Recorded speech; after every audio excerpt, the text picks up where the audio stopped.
चाहूंगा कि हमारे लोकसभा के संयोजक और साथ में हमारे राज्यसभा के सांसद श्रीमान कार्तिकेय जी, हमारे महिपाल टांडा जी, मैं उनसे अनुरोध करूंगा कि वो माननीय श्रीमान रक्षा मंत्री राजनाथ सिंह का पुष्पगुच्छ देकर अभिनंदन करें, स्वागत करें। उनके साथ हमारे पूर्व में मुख्यमंत्री और लोकसभा के प्रत्याशी श्रीमान मनोहर लाल जी, श्रीमान केसरी सिंह जी जो गुजरात से हैं और राज्यसभा के सांसद हैं। अब मैं अनुरोध करूंगा राजपूत समाज के हमारे अध्यक्ष जिला के डॉक्टर एनपी सिंह जी से, राजेंद्र सिंह जी से, भंवर सिंह जी से, तेजवीर जी से, प्रोफेसर वीरेंद्र जी से, सोहन सिंह जी से, जगदीश जी से, कविंदर जी से कि वो पगड़ी पहनाकर माननीय राजनाथ सिंह यहाँ घरोंडा नाथ मंडी पर पहुंचने पर हार्दिक अभिनंदन करें, स्वागत करें। अब मैं अनुरोध करूंगा हमारे निर्मला बैरागी जी से, सुदर्शन जुनेजा जी से, रमेश कश्यप जी से, हैप्पी लक गुप्ता जी से कि हमारे वो लोकसभा के प्रत्याशी श्रीमान मनोहर लाल जी को तलवार भेंट करके राजपूत समाज माननीय रक्षा मंत्री जी का अभिनंदन कर रहा है, स्वागत कर रहा है। जय श्री राम, जय श्री राम, राजनाथ जी को जय श्री राम। अब मैं माननीय मनोहर लाल जी के लिए निर्मला जी को, सुदर्शन जी को, रमेश कश्यप जी से, हैप्पी लक्ष्मी से निवेदन करूंगा कि वो माननीय मनोहर लाल जी जो हमारे लोकसभा के प्रत्याशी हैं उनको भी पुष्पगुच्छ देकर अभिनंदन करें, स्वागत करें। माननीय हमारे पूर्व मुख्यमंत्री जी का भी स्वागत हो रहा है और उसके बाद मैं अनुरोध करूंगा करनाल लोकसभा के संयोजक और इस घरोंडा के बहुत ही लोकप्रिय विधायक आदरणीय हरविंदर कल्याण जी से कि वो आए और शब्दों द्वारा माननीय राजनाथ जी का और माननीय मनोहर जी का अभिनंदन करें, स्वागत करें। माननीय हरविंदर कल्याण जी। भारत माता की। आज करनाल लोकसभा में और खास तौर पर घरोंडा विधानसभा में पहुंचने पर हमारे देश के बहुत कद्दावर नेता, भारतीय जनता पार्टी के पूर्व में राष्ट्रीय अध्यक्ष रहे और जो जमीन से जुड़े हुए, कहां से संघर्ष करके आज न केवल भारत बल्कि पूरी दुनिया में जिनका नाम है, जो सबको साथ लेकर सारे समाज को जोड़कर राष्ट्र को ऊंचाइयों पर पहुंचाने में जिनका लगातार योगदान रहा है, ऐसे हमारे देश के यशस्वी रक्षा मंत्री श्रीमान राजनाथ सिंह जी का मैं यहां पहुंचने पर आप सब की तरफ से, पूरे क्षेत्र की तरफ से, माननीय मनोहर लाल जी की तरफ से और सभी स्थानीय नेतागणों की तरफ से बहुत बहुत स्वागत और अभिनंदन करता हूं। मैं माननीय राजनाथ सिंह जी को बताना चाहूंगा कि आज आपके आने से पूरे क्षेत्र के अंदर एक खुशी की लहर है और जिस प्रकार से आपके दरवाजे 24 घंटे सर्व समाज के लिए खुले रहते हैं, जिस प्रकार से आपने एक लौह पुरुष की तरह देश की जिम्मेवारियों को इस प्रकार से निभाया है कि आपका एक अलग प्रकार से सम्मान आज पूरे राष्ट्र के अंदर है। आज हम सभी अपने आप को गौरवान्वित महसूस करते हैं कि आज आप हमारे बीच में आए हैं। मैं अपनी बात को ज्यादा लंबा ना करते हुए पुनः माननीय राजनाथ सिंह जी का यहां पधारने पर बहुत बहुत दिल की गहराइयों से स्वागत और अभिनंदन करता हूं। और माननीय मनोहर लाल जी, जिन्होंने 9.5 वर्षों तक हरियाणा प्रदेश की ईमानदारी से सेवा करने का काम किया, एक तपस्या करके उन्होंने हरियाणा प्रदेश की व्यवस्थाओं को सुधारने का काम किया, गरीब के घर में दिया जलाने का काम किया। मैं माननीय मनोहर लाल जी का भी विशेष रूप से घरौंडा में पधारने पर बहुत बहुत स्वागत करता हूं और अपने वक्तव्य को यही समाप्त करता हूं। सभी का बहुत बहुत धन्यवाद। एक बड़े जयकारे के साथ सभी मिलकर स्वागत करेंगे माननीय राजनाथ सिंह जी का। भारत माता की जय श्री राम।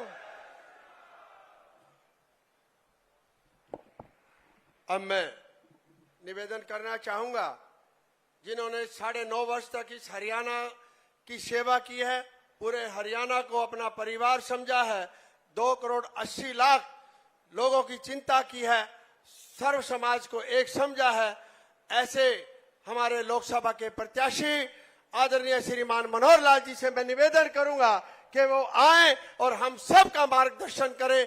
आदरणीय श्रीमान मनोहर लाल जी।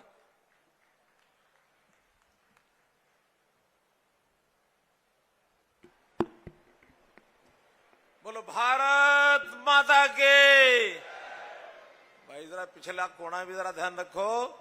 भारत माता के, भारत माता के। मंच पर विराजमान हमको आशीर्वाद देने के लिए विशेष तौर पर आए हमारे केंद्रीय रक्षा मंत्री, पूरे देश की रक्षा का दायित्व आपके ऊपर, ऐसे हमारे आदरणीय श्री राजनाथ सिंह जी, मंच पर उपस्थित हरियाणा सरकार के हमारे पंचायत मंत्री श्री महिपाल जी, राज्यसभा से हमारे सांसद भाई कार्तिकेय शर्मा जी, मेंबर पार्लियामेंट गुजरात से यहां चुनाव की देखरेख के लिए आए हैं भाई केसरी सिंह जी, इस लोकसभा के संयोजक यानी चुनाव के प्रभारी एवं अपने घरौंडा के विधायक श्री हरविंदर कल्याण जी, पार्टी के अपने जिलाध्यक्ष भाई योगेंद्र राणा जी, पूर्व विधायक श्री रमेश कश्यप जी, पूर्व विधायक श्री जिलेराम शर्मा जी, वरिष्ठ नेता महिला मोर्चा बहन निर्मल बैरागी जी, अध्यक्ष राजपूत सभा भाई एमपी सिंह जी, उपस्थित आज की सभा में हमारी मातृशक्ति, बुजुर्गों, नौजवान साथियों, पत्रकार छायाकार मित्रों, सबसे पहले मैं आभारी हूं आदरणीय राजनाथ सिंह जी का, क्योंकि मुझे याद है 2019 में जब विधानसभा के चुनाव के नाते से हमने एक आशीर्वाद यात्रा शुरू की थी, आपने उस आशीर्वाद यात्रा को कालका में आकर के आशीर्वाद दिया था। पूरे हरियाणा में यात्रा हुई, चुनाव हुए और हम लोग दूसरी बार विधानसभा में जीत करके और अपनी हमने सरकार बनाई थी। आपका आशीर्वाद उस समय फलीभूत हुआ था। आज भी आप इस चुनावी यात्रा में अपना आशीर्वाद देने के लिए आए हैं। निश्चित रूप से न केवल करनाल लोकसभा बल्कि आज हरियाणा में आपकी 3 सभाएं हैं, इसके बाद कुरुक्षेत्र लोकसभा में भी आपका कार्यक्रम है और तीसरा कार्यक्रम है आपका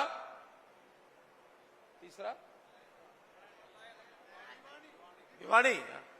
थोड़ा सा अपनी लोकसभा में ज्यादा घूमना है तो तीसरा हमारा भिवानी लोकसभा में भी भिवानी के अंदर कार्यक्रम। मैं समझता हूं आपके इस कार्यक्रम से पूरे हरियाणा में जो हमने लक्ष्य तय किया है कि 10 की 10 लोकसभा हरियाणा की हम जीत करके और साथ में करनाल विधानसभा जहां उपचुनाव हो रहा है, हमारे मुख्यमंत्री चुनाव लड़ रहे हैं, 11 के 11 कमल खिला करके और हम 4 जून को आप लोगों की झोली में डालेंगे, ऐसा मुझे पूरा विश्वास है। भाइयों बहनों, पिछले 10 साल में देश की रक्षा सुरक्षा में सेनाओं को एक प्रकार से मान सम्मान दिला करके उनका एक उच्च स्थान करने के लिए जो भी काम देश में आपने माननीय नरेंद्र मोदी जी देश के प्रधानमंत्री इन लोगों ने संभाला है, देश के सेनाओं का मनोबल बहुत ऊंचा हुआ है। कोई होली दिवाली ऐसा अवसर नहीं आता जब हम प्रधानमंत्री जी को अपनी सेनाओं के बीच में नहीं पाते हैं। सेनाओं का जो मनोबल कांग्रेस के समय होता था उसको कहीं ऊंचा अपने उठाया है। और मैं एक बात कहूंगा कि जैसे हमने यानी केंद्र सरकार की ओर से प्रधानमंत्री जी, गृह मंत्री जी, रक्षा मंत्री जी ने धारा 370 को समाप्त किया है। इसके कारण से जम्मू कश्मीर देश का अभिन्न अंग हुआ है। तो वहां पर सीमाओं में जो जम्मू कश्मीर को लेकर के विवाद रहते थे, पाकिस्तान के साथ विवाद रहता था, अब वो एक प्रकार का विवाद शांत भी हुआ है और हमारे देश के जो सैनिक हैं उनकी शहादतों में कमी आई है। देश के अंदर सैनिक हों अथवा पूर्व सैनिक हों, इनका सबका ध्यान रखने का काम जिस प्रकार से आपने किया है, हरियाणा उसमें गौरवान्वित है। क्योंकि हम जैसे देखते हैं, हरियाणा हमारा सेना का यानी जवानों का, किसानों का और पहलवानों का प्रदेश है। यहाँ देश के जितनी सेना की शक्ति है 10% सैनिक हमारे हरियाणा से संबंधित है, जबकि हमें हरियाणा की आबादी देश की केवल 2% है। हमें इस बात का गर्व है कि हम देश की रक्षा में अपनी भूमिका को निभाते हैं। जबकि कांग्रेस के समय में इन्हीं सेना के बल को किस प्रकार से कमजोर किया जाता था, कभी भी सैनिक ऑपरेशन कोई होता था, कांग्रेस को लोग सबूत मांगते थे। और सबूत मांगने का मतलब उनकी अपनी राजनीति जैसे चलती होगी, लेकिन सेनाओं का मनोबल टूटता था। सेनाओं का मनोबल टूटने का मतलब हम देश में कमजोर होते थे। तो मैं आदरणीय रक्षा मंत्री जी का इस बात के लिए आभारी हूं कि आपने हमको जो समय दिया है, इससे मैं आपको विश्वास दिलाता हूं कि हमारे हरियाणा के लोग कांग्रेस को सबक सिखाएंगे। और जो कांग्रेस के लोग अफवाहें फैलाते हैं, तरह तरह के र्यूमर्स, तरह तरह के झूठ बोलने का जो काम करते हैं, निश्चित रूप से ये हरियाणा की जनता उसको नकारेगी और हरियाणा की जनता निश्चित रूप से प्रधानमंत्री जी नरेंद्र मोदी जी को और अपनी सरकार को तीसरी बार दोहराने का काम करेगी और ये 400 पार इस बात का लक्ष्य पूरा निश्चित करेंगे। मैं आपका पुनः हरियाणा की जनता की ओर से बहुत बहुत धन्यवाद करता हूं, बहुत आभारी हूं। आज आए, आपका हमको मार्गदर्शन मिलेगा। बहुत बहुत धन्यवाद, बहुत बहुत आभार। धन्यवाद माननीय पूर्व मुख्यमंत्री जी का कि जिन्होंने हम सब का मार्गदर्शन किया। और अब मैं ऐसे महबूब नेता को बुलाना चाहूंगा कि जिनका हमें लंबे समय से इंतजार था, किसान नेता, समाज के सिरमौर, 36 बिरादरी की शान, जिनके दरवाजे हरियाणा व पूरे देश के सर्व समाज के लिए हमेशा खुले रहते हैं, ऐसे नेता पर हमें गर्व है, नाज है, फक्र है।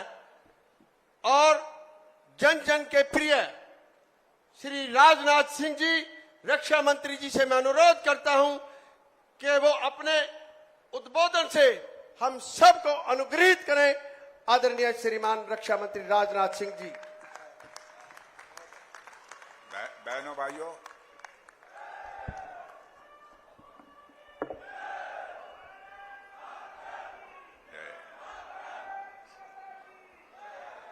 बहनों भाइयों, मैं आप सबसे क्षमा चाहूंगा। आंध्र प्रदेश की एक सार्वजनिक सभा को संबोधित करने के बाद तो मैं जब मंच से उतर रहा था, आप लोगों ने देखा होगा कि मेरी जल्दी जल्दी चलने की आदत है, जल्दी जल्दी चढ़ने की आदत है, जल्दी जल्दी उतरने की आदत है। उसी में मेरा पैर फिसल गया था, इसलिए एक पैर में, दाहिने पैर में चोट लग गई है। डॉक्टर्स ने कहा कि 7 दिन आपको आराम की आवश्यकता होगी। मैंने कहा यदि आराम करना होगा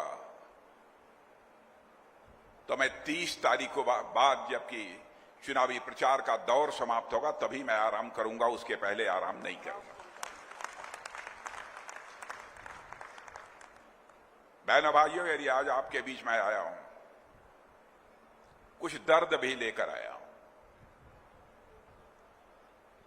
और कुछ दो टूक बातें करने के लिए भी आपके पास आया हूं। पहली बात तो मुझे यह लगती है, हरियाणा का लोकसभा का चुनाव इस समय हो रहा है, हरियाणा के साथ साथ पूरे देश का चुनाव हो रहा है और उसके 6 महीने के बाद फिर हरियाणा विधानसभा का भी चुनाव होगा। आप जानते हैं कि हर साल विधानसभा का चुनाव होता है, 5 साल पर लोकसभा का चुनाव होता है। बहनों भाइयों, इसमें संसाधन और समय दोनों बर्बाद होते हैं। जैसे इस बार हम लोगों ने चुनावी घोषणा पत्र में फैसला किया है कि अगली जो हमारी सरकार बनने जा रही है उसमें हम एक ऐसी व्यवस्था करेंगे, वन नेशन और वन इलेक्शन होना चाहिए, लोकसभा और विधानसभा के सारे चुनाव साथ होने चाहिए। यह काम तो आजाद भारत के इतिहास में बहुत पहले हो जाना चाहिए था, लेकिन पता नहीं क्यों नहीं हो पाया। और जब हम लोगों ने कहा कि नहीं, हम चाहते हैं कि वन नेशन वन इलेक्शन हो, एक ही बार में लोकसभा विधानसभा सारे चुनाव निपट जाएं, हमारे कांग्रेस के मित्र और दूसरे राजनीतिक पार्टी के मित्र कहते हैं अरे भाई ये कैसे कर लेंगे। अरे जो असंभव है उसे संभव करके दिखाने की क्षमता किसी राजनीतिक पार्टी के पास है तो वह भारतीय जनता पार्टी के पास है।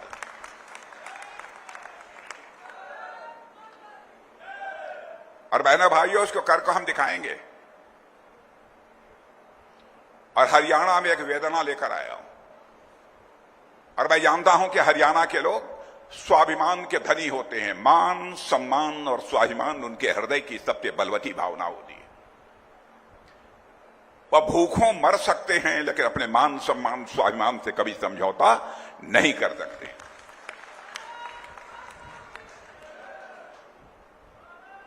और मैं समझता हूं कि सबसे बड़ी पूंजी इंसान की होती है, इंसान की विश्वसनीयता, इंसान की साख। यानी कोई व्यक्ति जो बात बोले उसे पूरा करे, वही वास्तव में इंसान है।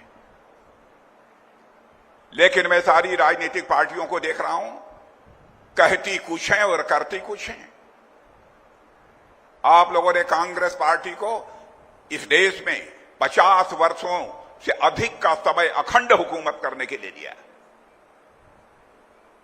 पंडित जवाहरलाल नेहरू ने भी कहा था हम गरीबी को समाप्त करेंगे इस भारत से, क्योंकि भारत अब आजाद हो गया है। श्रीमती इंदिरा गांधी ने कहा कि मैं भी समाप्त करूंगी। राजीव गांधी जी आए, उन्होंने भी कहा कि हम गरीबी समाप्त करेंगे। डॉक्टर मनमोहन सिंह जी आए, उन्होंने भी कहा कि हम गरीबी समाप्त करेंगे। बहनों भाइयों, गरीबी समाप्त नहीं हुई। और मेरे आंकड़े पर यदि किसी को संदेह हो तो मैं अपने प्रेस के दोस्तों से भी कहना चाहता हूं, वह इसको वेरीफाई कर सकते हैं, इसको सत्यापित कर सकते हैं। आजाद भारत के बाद, आजाद भारत में पहली बार किसी प्रधानमंत्री ने 25 करोड़ लोगों को गरीबी रेखा से बाहर करने में कामयाबी हासिल की है, तो उसका नाम है श्री नरेंद्र मोदी।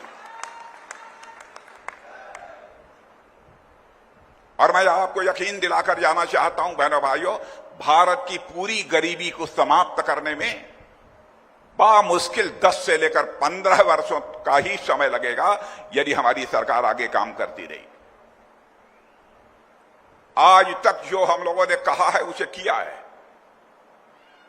कोई हमको बतला दे, हमारे यहां कोई व्यक्ति गलत वादे कर सकता है, लेकिन पार्टी का जहां तक सवाल है, पार्टी मेरे बहनों भाइयों कभी गलत वादे नहीं कर सकती है।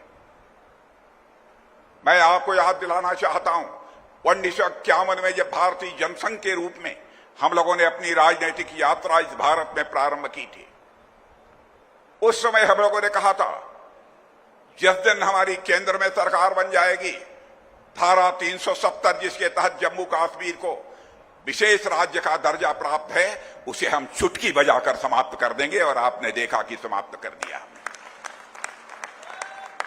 हम लोगों ने कहा था जिस दिन दिल्ली के संसद के दोनों सदनों में हमको स्पष्ट बहुमत मिल जाएगा, ऐसी परिस्थितियां पैदा होंगी कि अयोध्या की धरती पर भव्य राम का मंदिर बनकर रहेगा। और आपने देखा, बन गया।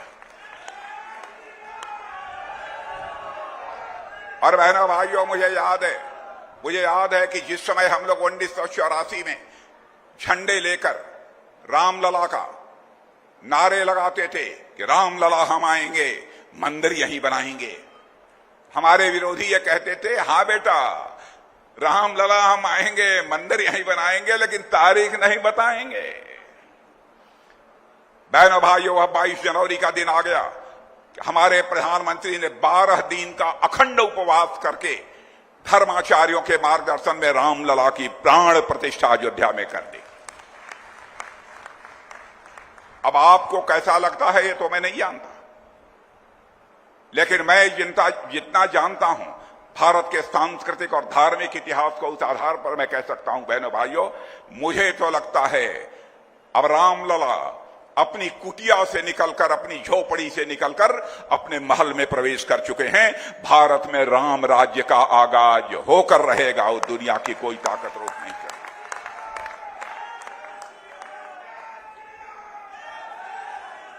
बड़े बड़े विद्वान हमसे पूछते हैं, बड़े बड़े विद्वान पूछते हैं, साहब राम राज्य कैसे आ जाएगा, राम राज्य का क्या मतलब है?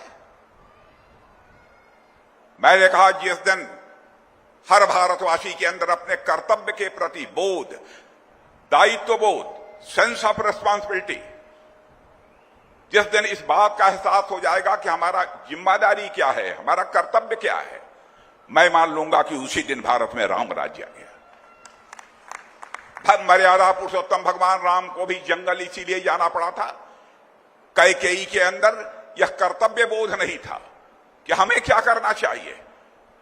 उनको यह लगता था यह मेरा अधिकार है, मेरे बेटे को ही सिंहासन मिलना चाहिए। उसी कारण सबसे बड़ा संकट उस समय भी पैदा हुआ था मेरे बहनों भाई।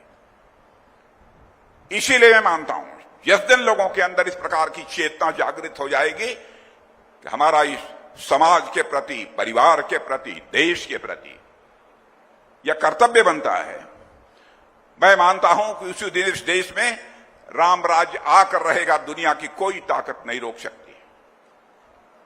हम लोगों ने, मैं याद दिलाना चाहता हूं, यह भी कहा था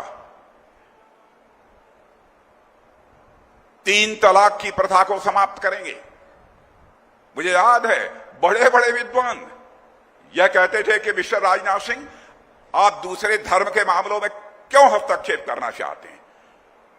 भारत एक सेकुलर, पंथ निरपेक्ष देश है, क्यों ऐसी बातें आप लोग कर रहे हैं? हिंदू मुसलमान के बीच दूरी बनाने की आप कोशिश क्यों कर रहे हैं? तलाक का यह विषय तो मुस्लिम धर्म के लोगों का है। बहनों भाइयों, मैं साफ कर देना चाहता हूं और तहे दिल में यह बात कर रहा हूं, हिंदू हो, मुसलमान हो, ईसाई हो, यहूदी हो, कोई भी हो, जो भारत का नागरिक है, बहनों भाइयों, किसी धर्म को मानने वाली माता, बहन और बेटी की इज्जत के साथ अथवा उसके ऊपर कोई जुल्म यदि ढाया जाएगा, हम सरकार की चिंता नहीं करेंगे। सरकार आती जाती रहती है, हम उस माता, बहन, बेटी के साथ खड़े होंगे मेरे बहनों भाइयों, वह चाहे किसी भी धर्म के साथ। हम लोग अत्याचारी नहीं हैं, जुल्म करने वाले लोग हम लोग नहीं हैं। और आपने देखा कि यह वादा किया था हम लोगों ने, इस वादे को भी हम लोगों ने पूरा कर दिया है। मेरे बहनों भाइयों, यहीं पर एक दूसरी पार्टी आम आदमी पार्टी है। यह आम आदमी पार्टी जिस समय आंदोलन चल रहा था, उस समय इन्होंने क्या वादा किया था अपने नेता से? नेता से यह कहा था कि नहीं ठीक है, आंदोलन समाप्त हो गया है, हम लोग अपने लक्ष्य को जो प्राप्त करना था प्राप्त कर चुके हैं, मैं कोई राजनीतिक पार्टी नहीं बनाऊंगा। और उसके बाद भी उन्होंने नई पार्टी, आम आदमी पार्टी बना ली। अपने मार्गदर्शक, अपने नेता को इन्होंने धोखा दिया था मेरे बहनों भाई। वैसे ही कांग्रेस पार्टी ने किया। आजादी मिलने के बाद महात्मा गांधी ने यह कहा था, ऐ मेरे कांग्रेस के दोस्तों, कांग्रेस के झंडे के तले हमने आजादी की लड़ाई लड़ी थी, आजादी के लक्ष्य को हमने हासिल कर लिया। भिन्न भिन्न विचारधारा के लोग इसी कांग्रेस के झंडे के तले ही आजादी की लड़ाई लड़े हैं। इसलिए आजादी मिल गई है, कांग्रेस को भंग कर देना चाहिए और आपको पार्टी यदि बनानी है तो किसी नए नाम से नई पार्टी बनाइए। कांग्रेस के लोगों ने केवल सत्ता के लोभ में महात्मा गांधी की बात को भी नहीं माना है। इसलिए मैं आज अपील करना चाहता हूं बहनों भाइयों, आम आदमी पार्टी ने अन्ना हजारे साहब की बात नहीं मानी और कांग्रेस पार्टी ने बापू की बात नहीं मानी है। दोनों की मुराद यदि आप पूरी करना चाहते हैं तो मैं समझता हूं हरियाणा ही नहीं बल्कि हिंदुस्तान की राजनीति से इनका सफाया होना चाहिए। वह इंसान इंसान कैसा जो अपने ही देश की जनता की आंखों में धूल झोंके? बहादुर इंसान वही है जो जनता की आंखों में धूल झोंक कर नहीं बल्कि जनता की आंखों में आंख डालकर राजनीति करे। बहनों भाइयों, हम लोगों ने कभी नहीं किया। भ्रष्टाचार की बात करते हैं। पंडित जवाहरलाल नेहरू जी, इंदिरा जी, राजीव गांधी जी, डॉक्टर मनमोहन सिंह जी, मैं किसी की आलोचना नहीं कर रहा हूं, लेकिन मैं डॉक्टर मनमोहन सिंह की बात याद दिलाना चाहता हूं। डॉक्टर मनमोहन सिंह जी ने अच्छे आदमी थे, मैं आलोचना नहीं करता हूं। वैसे तो मैं किसी भी प्रधानमंत्री की आलोचना नहीं करता बहनों भाइयों, चाहे किसी भी पार्टी के वो क्यों न हो, क्योंकि मैं मानता हूं प्रधानमंत्री प्रधानमंत्री होता है, वो व्यक्ति नहीं होता है, वो संस्था होता है। स्वस्थ लोकतांत्रिक व्यवस्था में मर्यादाएं किसी भी सूरत में टूटनी नहीं चाहिए।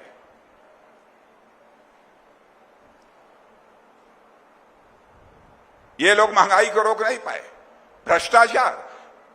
राजीव गांधी जी जैसा व्यक्ति है, उसने कहा मैं क्या करूं, दिल्ली से 100 पैसा मैं नीचे भेजता हूं, बामुश्किल 14-15 पैसा लोगों की जेबों में पहुंच पाता है। यह लाचारी व्यक्त की थी भारत के प्रधानमंत्री राजीव गांधी जी ने।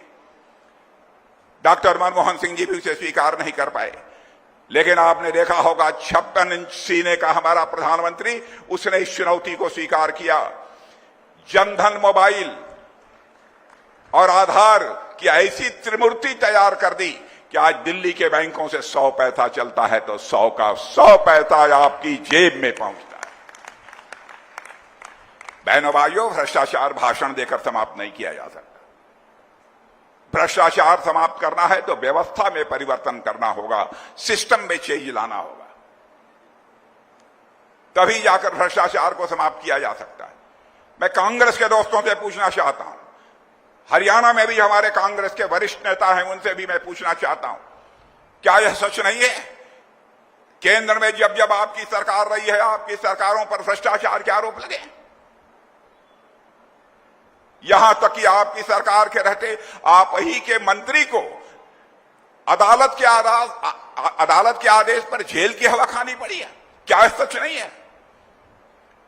कोई मां का लाल यह बतला दे, चाहे आदरणीय अटल बिहारी वाजपेयी जी की सरकार रही हो अथवा नरेंद्र मोदी जी की सरकार रही हो, किसी मंत्री के दामन पर एक भी भ्रष्टाचार का कोई छींटा लगा हो?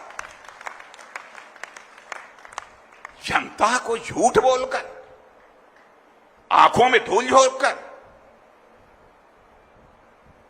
आप समर्थन हासिल करते हैं। मैं समझता हूं 75 वर्षों में, इस आजादी के काल में, अपने मतों का प्रयोग करते करते पर जनता राजनीतिक दृष्टि से अब काफी जागरूक हो चुकी है। जनता को कोई गुमराह नहीं कर सकता मेरे बहनों भाई।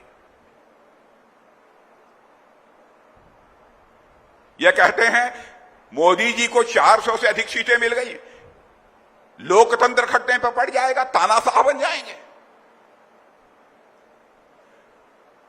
मैं आपको याद दिलाना चाहता हूं, पुराने लोग जो यहां पर बैठे हैं, 1975 में, उसके पहले के चुनाव में श्रीमती इंदिरा गांधी चुनाव हार गई थी। पिटीशन था, हाई कोर्ट में पिटीशन हार गई। नैतिकता के नाते उन्हें अपने पद से त्याग पत्र दे देना चाहिए था, लेकिन उन्होंने क्या किया? देश में इमरजेंसी लगा दी, लोकतंत्र का गला घोंट दिया, लाखों की संख्या में उठाकर जेल के शिक्षकों के पीछे डाल दिया। बहनों भाइयों, मैं 24 साल की हमारी उम्र थी, मैं भी भुक्तभोगी हूं। 24 साल की उम्र में मुझे 2.5 महीने तन्हाई में रखा है मिर्जापुर की जेल में, जिसे वेरीफाई करना हो वेरीफाई कर ले, और उसके बाद उठाकर सेंट्रल जेल नैनी में ट्रांसफर कर दिया। 18 महीने की यातना हम लोगों ने जेल की सही है। कांग्रेस के कारण लोकतंत्र का गला इन लोगों ने घोटा था। अब जब मेरी मां की सदमे में मृत्यु हो गई, जब मेरे चचेरे भाई, उन्होंने यह बतलाया इमरजेंसी 1 साल के लिए और बढ़ गई। स्वाभाविक है, मां होती है मेरे बहनों भाइयों, ब्रेन हेमरेज हो गया। माता आनंदमयी हॉस्पिटल में वाराणसी में 27 दिन तक भर्ती हुई, बाद में इस दुनिया से चल बसी। इन्होंने मुझे पेरोल तक भी नहीं दिया। और बहनों भाइयों, मैंने याचना भी सरकार के सामने नहीं की कि उनको पेरोल मिलना चाहिए, क्योंकि मैं याचना नहीं करता हूं, मैं रण में विश्वास करता हूं। ये झूठे आरोप लगाकर भोली भाली जनता को ये लोग गुमराह करते हैं मेरे बहरे भाइयों। कोई हो तर्क कर ले मुझे। अब आम आदमी पार्टी का नेता क्या हो गया है बताइए? ईमानदार, सबसे बड़ा ईमानदार यदि कोई बनता था तो केजरीवाल जी बनते थे। कहते हैं ये तो मोदी जी ने उनको जेल के भीतर करा दिया। अरे भाई, मोदी जी ने उनको जेल के भीतर करा दिया तो संजय सिंह भी जेल में गए थे। उसी दारू के मामले में 6 महीने के बाद क्यों छूट गए? छूटे नहीं है, भी केस चल रहा है, जमानत मिली है। क्या आप चाहते हैं कि हमारी सरकार भ्रष्टाचार के खिलाफ कार्रवाई न करे? और बहनों भाइयों, सरकार का कोई लेना देना नहीं है, मैं सच बोल रहा हूं। ईडी सीबीआई को ये लोग पहले काम नहीं करने देते थे, नेताओं को भ्रष्टाचार करने की खुली इजाजत देते थे। 2014 के पहले, हमारी सरकार आने के पहले, केवल ईडी सीबीआई इतनी बड़ी संस्था, इतनी बड़ी फौज, केवल इस देश में भ्रष्टाचार के मामले में 32 लाख रुपया जब्त किया था इन लोगों ने। कांग्रेस के शासन की बात बतला रहा हूं, 32 लाख। और इस बार ये भ्रष्टाचार के खिलाफ हम लोगों ने मुहिम छेड़ी है मेरे बहनों भाइयों, तो आपको जानकर गौरव की अनुभूति होनी चाहिए कि इस बार लगभग 22,000 करोड़ रुपए या कैश बरामद किए गए हैं। और इतना ही नहीं, 1 लाख करोड़ से अधिक की संपत्ति जब्त की गई है। आप लोग ये क्यों नहीं, ये लोग नेता लोग, हिम्मत है, ईमानदारी है तो खुलकर जनता से बात करो।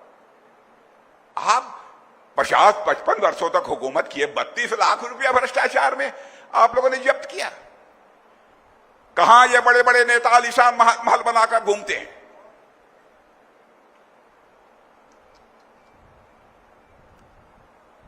क्या यह नहीं है कि इन लोगों ने खून चूसा है लोगों का? मैं आपसे पूछना चाहता हूं, क्या भ्रष्टाचार के खिलाफ हम लोगों को कार्रवाई नहीं करनी चाहिए?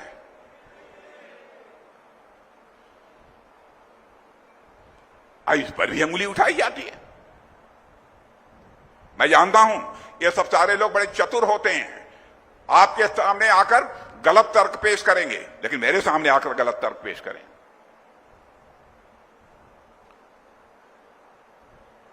आपके बगल में एक मुख्यमंत्री बैठे हुए हैं, मनोहर लाल जी खट्टर। बहनों भाइयों, मैं दावे के आज से नहीं, मैं 40-45 वर्षों से मनोहर लाल जी खट्टर को जानता हूं। कहने को चाहे कोई कह दे, भाई मनोहर लाल जी खट्टर जरूरत से ज्यादा सीधे हैं, जो शक्ति बरतनी चाहिए, जिस तरीके करना चाहिए, थोड़ा सा उसको और तेज कर देना चाहिए, फला काम छूट गया, फला काम हो गया। बहनों भाइयों, चाहे जो भी आरोप लगा दे, लेकिन कोई मां का लाल उंगली उठाकर नहीं कह सकता कि हमारे मनोहर लाल के दामन पर भ्रष्टाचार की दाग है। अब बचपन से लेकर आज तक जितना मैं मनोहर लाल जी को जानता हूं, चरित्र का भी आरोप नहीं लगा। कहने को कोई कुछ भी कह दे, मैं कहता हूं राजनीति में ऐसे लोग संत हुआ करते हैं मेरे बहनों भाई।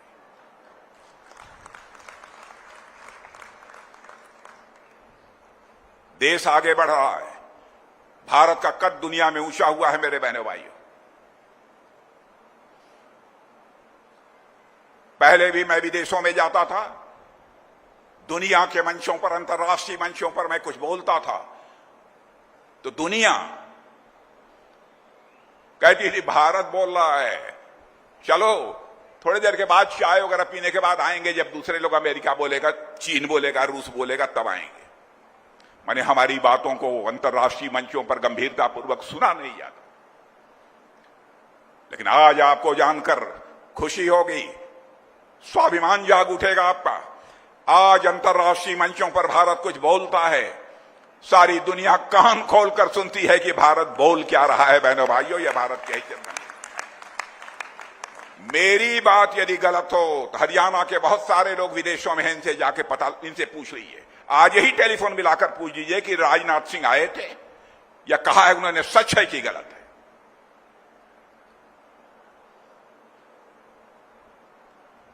मैं झूठ बोलकर आपका समर्थन नहीं हासिल करना चाहूंगा।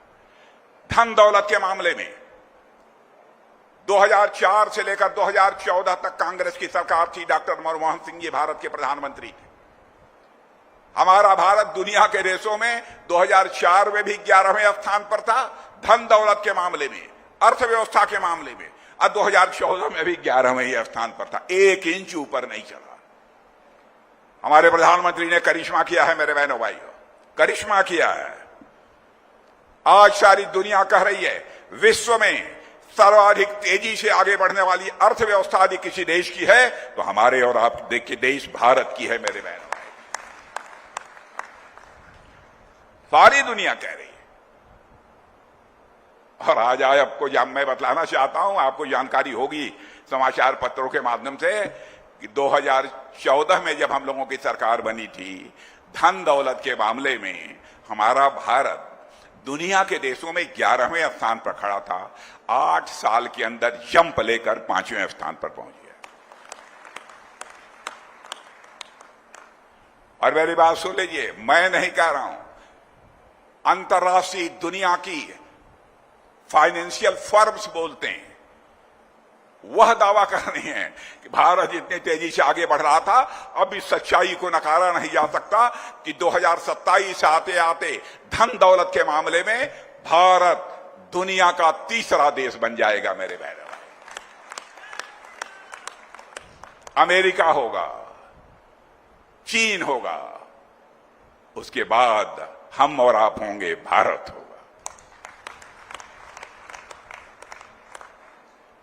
और मेरी बात सुन लीजिए, आज मैं कहकर जा रहा हूं 2047 क्रॉस करते करते, हो सकता है 10-15 साल उसके बाद और लग जाएं, 20 साल। लोग तो 2070 की बात करते हैं, लेकिन मुझे पक्का विश्वास हो गया है कि भारत जिस तरीके से आगे बढ़ रहा है, भारत विश्व की महाशक्ति बनेगा मेरे बहनों।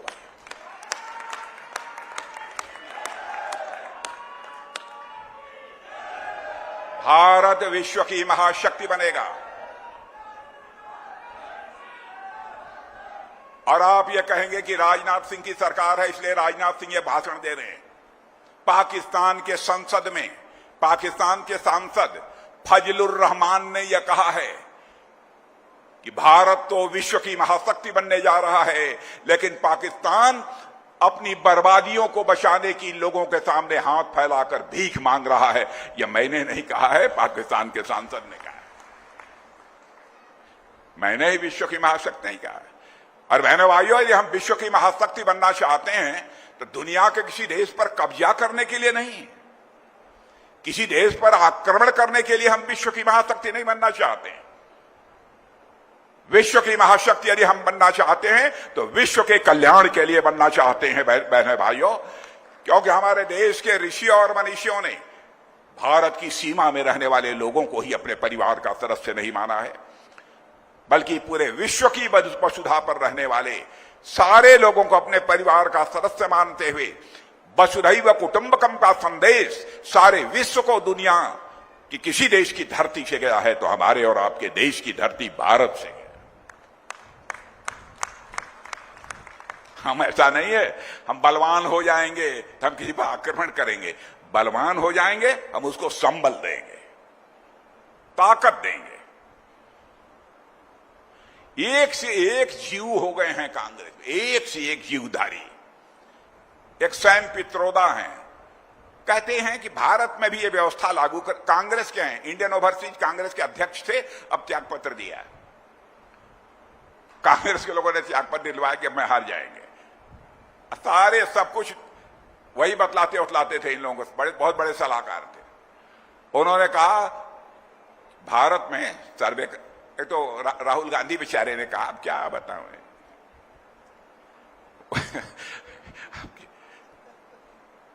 बहन भाई, राहुल गांधी ने कहा कि आपकी संपत्ति का सर्वे कराया जाएगा और तन्निक भी इधर उधर कुछ ज्यादा है उठाकर दूसरों को बांट दिया जाएगा। आप लोग तो प्रसन्न हो गए, इससे खुश हैं कि नहीं है? अब उनके वरिष्ठ सलाहकार बड़े विद्वान माने जाते हैं, अमेरिका में रहते हैं। पहले जब यहां कांग्रेस की सरकार थी, इन लोगों के सलाहकार थे, यहीं रहते थे, सैम पित्रोदा। उन्होंने कहा कि भारत में ऐसा करना चाहिए कि यदि घर का मुखिया मर जाता है, मृत्यु यदि हो जाती है, तो उसमें आधा से अधिक यानी 55% प्रॉपर्टी सरकार को जब्त कर लेनी चाहिए और केवल 45% जमीन संपत्ति उस परिवार के पास रह जानी चाहिए। आपको मंजूर है आपके घर का कोई मुखिया मर जाए और आधा से अधिक संपत्ति सरकार ले ले, मंजूर है? अरे भैया, लगता है पीछे वालों को मंजूर है क्या? क्या हो गया है इन लोगों को? बहनों भाइयों, हम तो स्वस्थ लोकतंत्र चाहते हैं इस देश में, स्वस्थ लोकतंत्र चाहते हैं।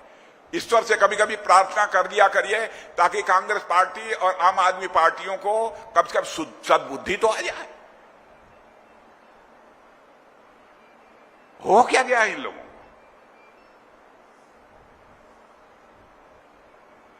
और बहनों भाइयों, रक्षा के मामले में भी हम लोग कमजोर नहीं है। बताइए, 2006 में एक सच्चर कमेटी कांग्रेस ने बनाई थी। उसने कहा देखो, सेना में गिनती कराओ, कितने हिंदू हैं, कितने मुसलमान हैं, कितने ईसाई हैं। हरियाणा में ऐसे बहादुर सेना के जवानों की कमी नहीं है। उनसे पूछिए क्या उन्हें मंजूर है? वन रैंक वन पेंशन की बराबर बात करते थे। सेना के जवानों को नहीं मालूम होगा, अधिकारियों को तो मैं बतलाना चाहता हूं, 500 करोड़ का यह प्राविधान करते थे बजट में। 500 करोड़ में वन रैंक वन पेंशन लागू हो जाएगा। बहनों भाइयों, लाखों करोड़ जी खर्च किया है अपने नौजवानों, अपने देश के सीमा के जवानों के सम्मान में, तो भारतीय जनता पार्टी ने किया है। हम लोगों ने वन रैंक वन पेंशन प्रभावी तरीके से लागू किया।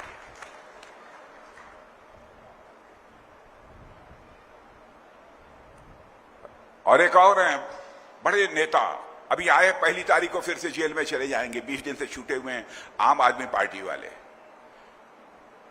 चले जाएंगे। उनका विदाई समारोह कर दीजिए, 1 जून को जाने वाले हैं। बहनों भाइयों, उन्होंने वादा किया था, अन्ना हजारे से ही नहीं समस्त देशवासियों से वादा किया था, यदि मैं मुख्यमंत्री बन गया दिल्ली का तो कभी सरकारी आवास में नहीं रहूंगा। जाकर देख लीजिए, शीश महल सरकारी पैसे से बनवाया है उन्होंने। शीश महल में रहते हैं और उसी शीश महल में अपनी ही पार्टी की सांसद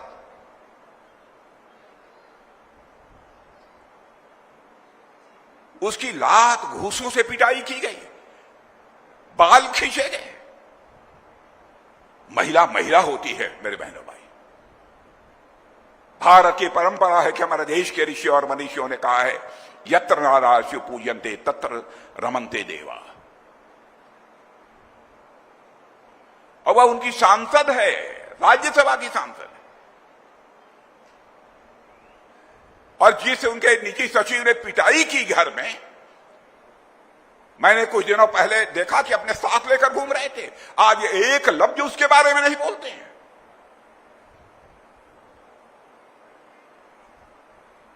बहनों भाइयों, बहुत दर्द से मैंने आज आपके सामने बातें रखी है ताकि समस्त देशवासियों तक हमारी बात पहुंच जाए। इस समय हमारे प्रधानमंत्री मोदी जी के नेतृत्व में एक नई सोच के साथ नए भारत का निर्माण हो रहा है, यह बात मैं दावे के साथ कह सकता हूं।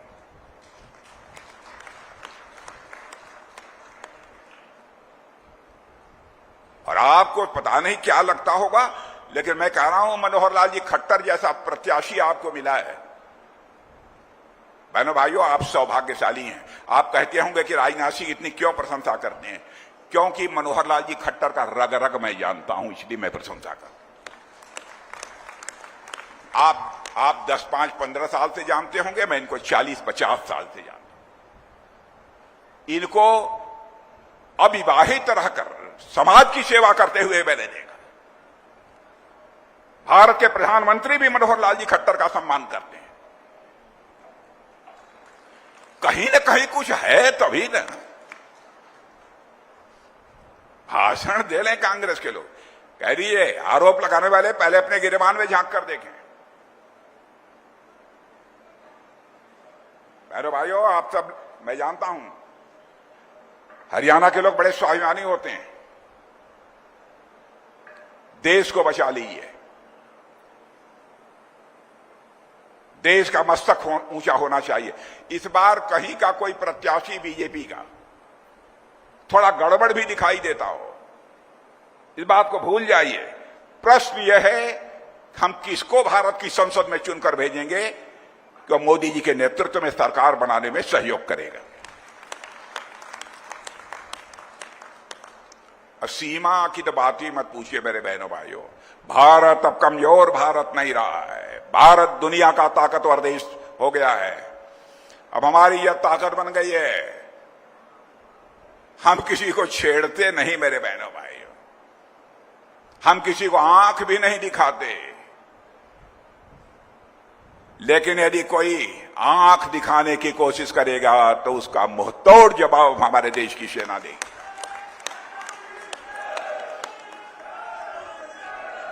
और मेरे बहनों भाइयों, मेरी बात सुन लो, मेरी बात आप सुन लो। भारत कमजोर भारत नहीं है। भारत के पास वह ताकत है कि सीमा के इस पार भी मार सकता है।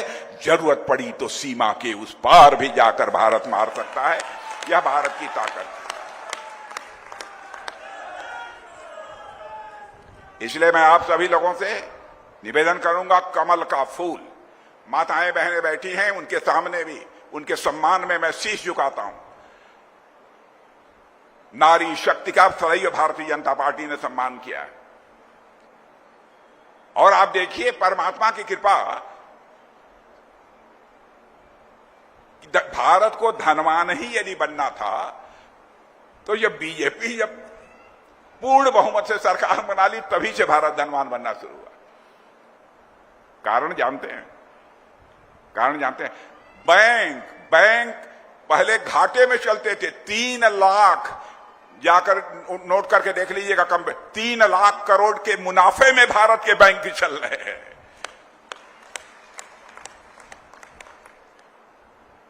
बहन भाई, क्यों ऐसा हो रहा है? भाई देखिए, मैं तो एकदम बहुत ईश्वर के ऊपर विश्वास करता हूं, परमात्मा के ऊपर विश्वास करता हूं, ईश्वर से डरता भी हूं। प्रतिदिन आधे घंटे उसी के प्रति अपनी आस्था व्यक्त करता हूं, विश्वास में करता हूं। इंसान किसी का कुछ नहीं बिगाड़ सकता, हमारी गहरी आस्था है। मुझे लगा कि इसलिए 75 साल गुजर गए, भारत धनवान भारत नहीं बन पाया। लक्ष्मी जी प्रतीक्षा कर रही थी, क्योंकि लक्ष्मी जी को आपने देखा होगा कि हाथ हिलाते हुए घर में प्रवेश नहीं कर सकती। लक्ष्मी जी कभी झाड़ू लगाते हुए किसी के घर में प्रवेश नहीं करेंगे। हमारे यहां मान्यता यही है कि लक्ष्मी जी जब भी आती है घर में तो कमल के फूल पर ही बैठकर लक्ष्मी जी घर में आते हैं। बहनों भाइयों, कमल के फूल का बटन दबा दीजिए और हमारे मनोहर लाल जी खट्टर को एक बार भारत की संसद में पहुंचा दीजिए। और मेरी बात सुन लीजिए, अंतिम बात, मनोहर लाल जी खट्टर केवल आप सांसद नहीं चुन रहे हैं, बल्कि कुछ और चुन रहे हैं। बहुत बहुत धन्यवाद। बहुत बहुत धन्यवाद माननीय रक्षा मंत्री जी का। माननीय रक्षा मंत्री जी का हमें उद्बोधन सुना और यह यहां पहुंचे